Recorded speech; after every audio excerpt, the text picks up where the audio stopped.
यजामहे सोमं स्वस्ति बृहस्पतिं सर्वगणं स्वस्तये स्वस्तय आदित्यासो भवन्तु नः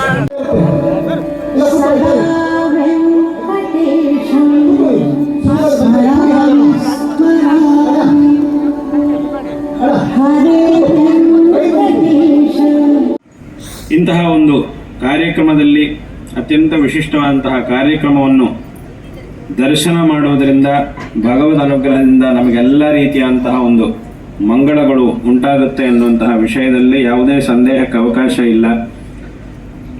ಸಂಸ್ಕೃತದಲ್ಲಿ ಕಲ್ಯಾಣ ಅನ್ನುವಂತಹ ಶಬ್ದಕ್ಕೆ ವಿವಾಹ ಅನ್ನುವಂತಹ ಅರ್ಥವಿದೆ. ಅದೇ ರೀತಿ ಶ್ರೇಯಸ್ಸು